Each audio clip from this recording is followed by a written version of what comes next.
Yo, good afternoon, everybody. How you doing? This is your Coach Renz, and today we're going to complete our journey of going over the Hermetic laws, each law at a time.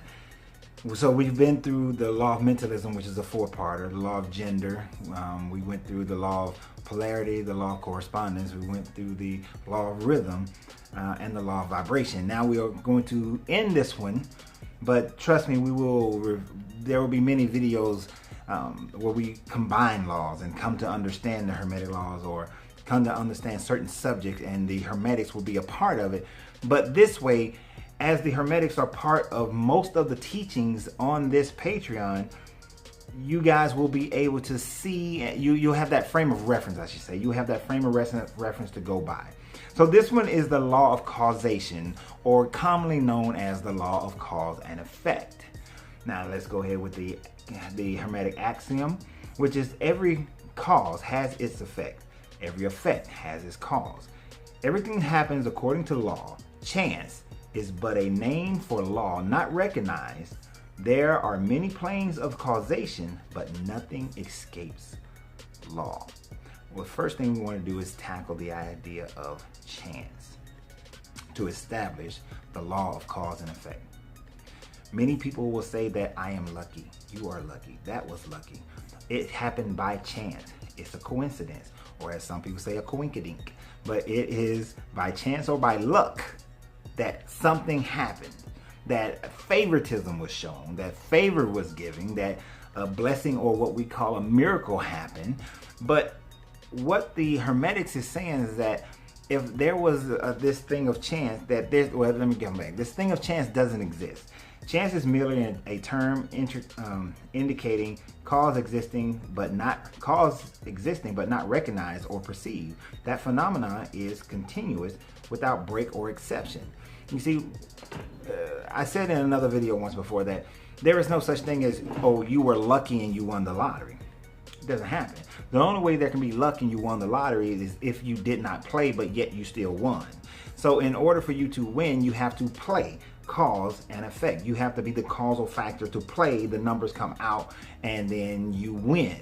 Cause and effect. Even if you didn't buy a ticket, but somehow you were standing on the street and a ticket floated up to you, then the cause and effect you may not understand. You may say, oh, it's a blessing. Oh, it was sent by God. It was given to me by an angel. But what could have happened is that miles down the street, somebody pulled something out of their pocket. Their ticket fell out of their pocket. It floated in the air. A bus drove by, blew it in the air. Car after car after car blew it in the air until it finally lands at your feet. It is not luck. It is all those things are part of the causal factor, part of the nature of the cause that landed it where you are. And if you weren't, whatever decisions that were being made to get you to that particular position at that time, then you would not have received it either. So it is all causal things meeting up that we call coincidences, but it's not a coincidence. All these things happen. If you were delayed 5 minutes, 10 minutes, or somebody else got there before you, then they would have received it. Are they more luckier than you? No, it is just a fact of cause and effect, decisions that are made. There is no such thing as chance. These disputes have been principally upon the details of the operation of the principle, when people dispute it, and still more often upon the meaning of the certain words. The underlying principle of cause and effect has been accepted as correct by practically all thinkers of the world worthy of the name, being worthy of the name of being a thinker. That they accept the fact that for every cause there is an effect, that there is no such thing as luck. A little consideration will show anyone that there is in reality no such thing as pure chance. You cannot establish something, anything, nothing that happened by chance. Anything, nothing that happened by luck. For everything that you say that has happened, that is happening, there is some level of cause and effect that is occurring. On some plane of existence, there is cause and effect. If you can find a situation where you can say that something happened and there was no cause and effect involved, then it would be amazing. That would truly be a miracle. Because how could there be something acting in the phenomenal universe independent of the laws, order, or continuity of the latter? and therefore superior. So if anything was happening, something was happening outside of the natural law of all things, then that would mean that it is happening, it is therefore superior to natural law, making it superior to the will and the knowledge and the being of the all. Then the living mind, it would be superior, it would be outside. So if it's outside the universe, it's superior to the universe.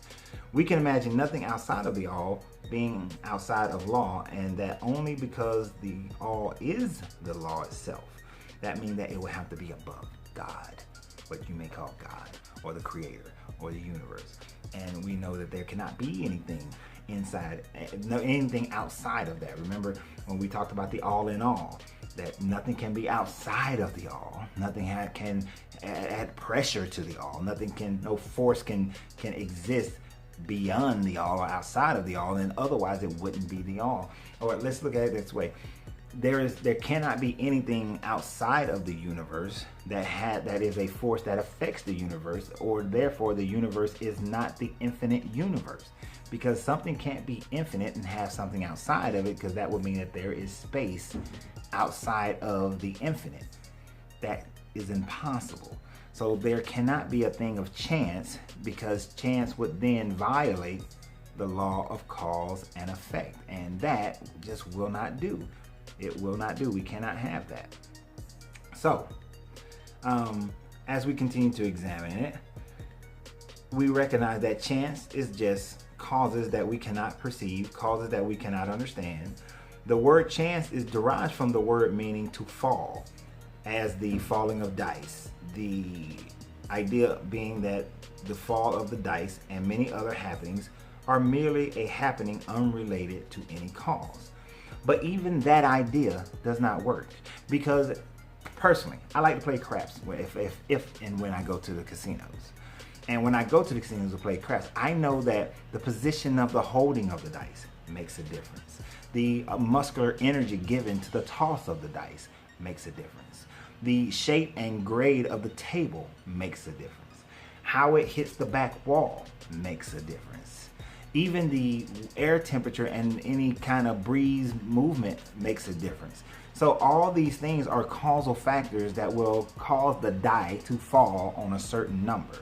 No matter how many times it is rolled, the die will fall on certain numbers based on all those causal factors. It is not that the dice are tossed in the air and they just turn into a number. No, they're hitting different items. They're having friction. They're rolling and bumping against things, which cause the die to fall on a certain side. So there is no luck. So even when you throw the die, there is no luck. So this word was made because people couldn't understand certain things. People have to make up things. Just as we have so many things in our world, in our history, that people made up because they couldn't explain it. The tribe wasn't acting in according to rule, so the volcano exploded. All of a sudden now, the reason why the tribe, because they couldn't understand magma and pressure and build up in tectonic plates, they didn't have that knowledge at the time. They said that there is a volcano god who is angry because the people have not given worship to the volcano god. Therefore, the volcano erupted. So we must appease the god of the volcano.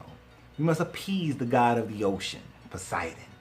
We must appease the god of Yahweh, the god of Allah, the god of Buddha, the god of Hindu, Krishna. We must appease the gods, because otherwise then these miraculous things that we cannot explain will not happen, and therefore we must appease them in order for it to happen.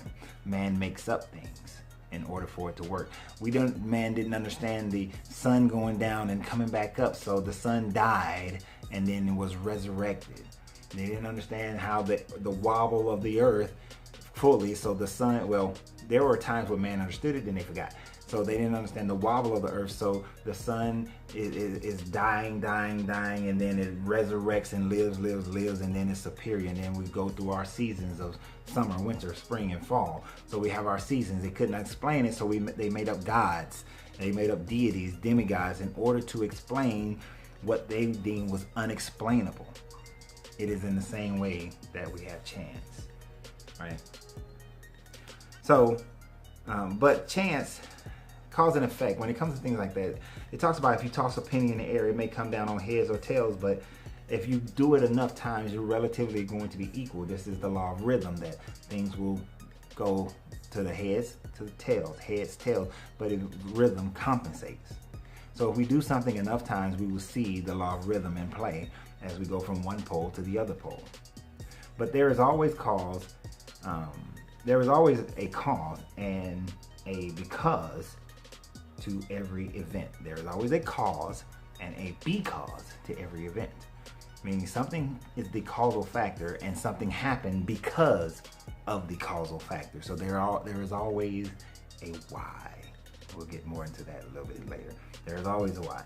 Some confusion from the fact that that they were unable to explain how one thing could cause another thing, that is, be the creator of a second thing. As a matter of fact, no thing ever causes or creates another thing. Cause and effect deals merely with events, but is merely the preceding links to the great orderly chain of events flowing from the creative energy of the all. Meaning that for every event, that nothing came from nothing, that something can't come from nothing. One of the laws of thermodynamics, that energy cannot be created nor destroyed. Is also another law of thermodynamics, that from chaos you cannot create order, that nothing can come from, that something can't come from nothing. So there is always a something, a cause that creates the something. It is always in play. But men have not been able to explain it all the time, because oftentimes we can't go back into figuring out what is the original cause, or what are all the causal factors that created the environment of today.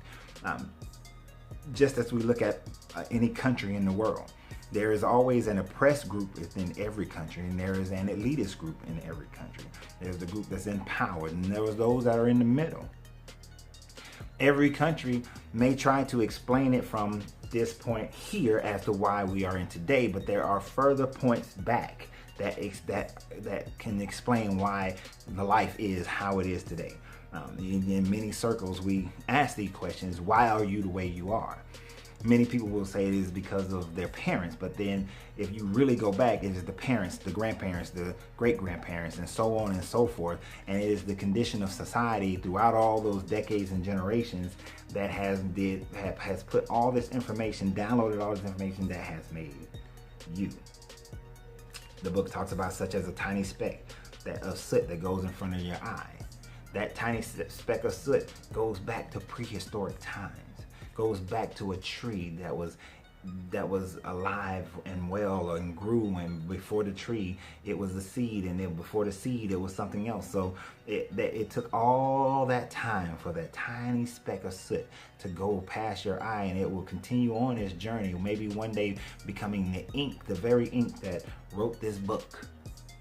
So there is always a trail of event after event after event as causal factors for everything that happens. So as we continue to think through this, we have to understand that every thought we think, that every act we perform has a direct and indirect results, which fits into the greater chain of cause and effect. Realize that if you weren't here, not making the decisions that you make, not living the life that you live, that it changes the future of so many people. How many people are who they are, have experienced certain things, or in a certain situation because you exist, because you happened into their lives. You said something here, you helped somebody there, you worked at this place, you had these children, you drove a car at this particular time, and you are the causal factor of so many events that has occurred in other people's lives, that without you, the future is different. That if we took you, what was the movie? It comes out during the holidays, where the guy said, "I wish I was never born," and he sees what life happens if he was never born. We are causal effects. Without you, it breaks the chain. So everything that has happened and will happen, it happens because of cause and effect. Now, this is where we're going to get a little bit more interesting here and start to look at how we can make cause and effect work for us. Because it comes into consideration the idea of free will. Free will or determinism. is at working for this various reasons. Among the many reasons is the principle, one, that neither side of the controversy is entirely right. In fact, both sides are particularly right according to the Hermetic teachings. The principle of polarity shows that both are but half-truths, the opposing poles of truth.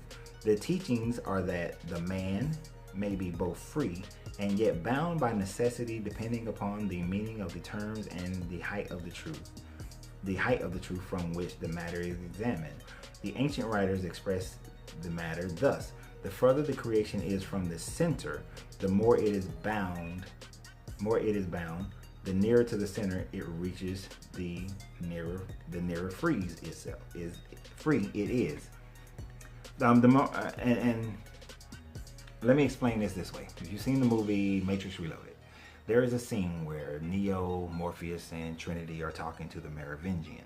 The Merovingian starts belaboring about cause and effect, about causality. And he merely says that there is no such thing as free will, that everything happens because of cause and effect, because of cause and effect, because of causality. That you are where you are, you do what you do because of causal factors, and that they came to him without a why. And because they had no why, they had no power. And he says in there one part that what separates them, meaning him and Neo and Morpheus and Trinity, from the mass of people is the fact that they understand cause and effect. But what separated the Merovingian from Neo, Morpheus, and Trinity is because the Merovingian understood the why. We're going to get deep into that. We're going to dig into that one. So free will is true. Yes, we have a certain level of free will. Morpheus was right when he said that everything begins with choice. But the question is, where does your choice come from? Why is your choice what your choice is? Why are your decisions, your actions, they are what they are? What is your because? What is your why? The book says that the majority of people are more or less the slaves of heredity, environment, and etc. Manifest very little freedom. Most people are in this situation. They indignantly repudiate this assertion by saying why I'm certainly am free to act and do it as I please. I do just what I want to do, but they fail to explain whence arises the want to and as I please. What makes them want to do one thing in preference of another? What makes them please to do one thing or another? What makes them pleased to do this and to not do that? Is there no because? Is there no why? Is there no understanding, explanation of I do this because I choose, because of my will? No. So is there no because to their pleasing and wanting? The master can change these pleasing and wanting into others to others at the opposite end of the mental pole. He is able to will to will. He is able to will instead of to will because some feeling, mood, emotion, or environment suggestion arouses the tendency or desire within him to do so.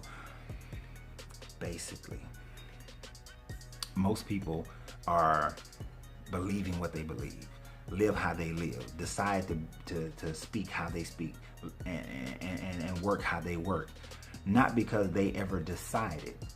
They may say, I do this work because I chose to, but in truth, you did this work because you were manifested by somebody else's will to do this work. A young man came into my shop, and unfortunately, he wants to become a culinary. That's what he says his desire is. But his mother's will is for him to go into IT. So he is in school for IT.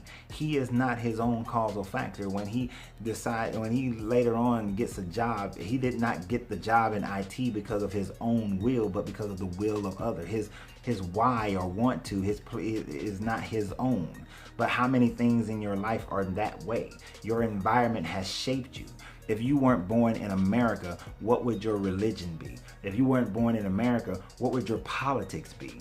If you weren't born in America, what would your ideas on the opposite sex, your ideas on same sex, your ideas on children and how to raise children, what would be your ideas of what's a proper diet, what's good leisure time, what's good family time? If you were born in another country that is diametrically opposed to America, how would you feel about America? Your environment has dictated who you are, not you, not you. And the master recognizes that they must dictate to themselves whom they want to be and what they want to do, simply based on their will to will themselves to it, because they decided to, not based on emotion, not based on the environment, not based on their mood, but to do so simply because you will to do so. This is how the creator creates. Remember in the law of mentalism, we said the creator did not create because an outside force or a need to or a desire to, but the creator created because it just created, devoid of emotion, devoid of environment, pressure, or anything on the outside, but did it just because it willed to. So how many things in your life can you say you do, you did, you decide, you act because of your pure will and not your emotion, not your thought, not your emotion or your environment or the pressure of outside people, the will of others? So the majority of people are carried along like falling stones, obedient to environment, outside influences, and internal moods, desires, etc. Not to speak of the desires and the will of others stronger than themselves, heredity, environment, and suggestions, carrying them along without resistance on their part or the exercises of the will. Right, you're pawns. You're doing what somebody else wants you to do based on their influence over your environment, based on their influence over you, based on what you've grown up in, the culture you've grown up in. But the masters, knowing the rules of the game, rises above the plane of material life and places themselves in touch with the higher powers of their nature, dominating their own moods, character, qualities, and polarity, as well as the environment surrounding them, and thus becoming movers in the game instead of pawns. Causes instead of effects. You want to be the causal factor in your life, not the effects, which means that you have to master your emotions. You have to master your mood. You cannot make decisions based on your emotions, mood, and how you feel. How you feel does not matter. Only thing that matters are the accurate thinking of facts and application of those facts in order to create the environment around you to manifest what it is that you desire. You got that? You have to create the environment around you. Make sure that you're in the right environment that will enable the manifestations of your thinking, not based on your moods, not based on your emotions, not in an emotionalized decision, not an emotionalized action, but an action based on critical thinking, accurate thinking of the facts, and not how you feel, not what you think, not what you want things, not how you want things to be, but what they truly are and how they can best be served to maneuver you and maneuver your environment to manifest that to which you truly desire. Did you catch it? You got that? All right. Thus the master's circumstances, circumstances on the lower plane. Basically saying that the master can then on the higher plane actively manipulate and do things on the lower plane, create the environment on the lower plane that's so desired, because the higher acts upon the lower. The higher affects the lower. And until the master rises to another high, then that master is actually affected by the higher because they are on the lower, because the law of causation works on all planes of existence. Okay?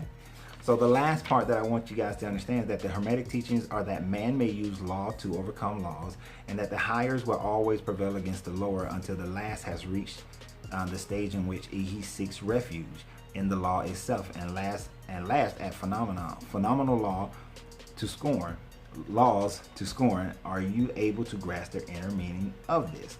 That until you rest in the abyss, the arms of the all, in knowing and understanding completely these laws, then the higher laws will affect you. The higher planes will affect you. But when you come to rest, then you will look and see things exactly how they are, and it won't be a big deal. bother you. It won't be something that you emotionalize.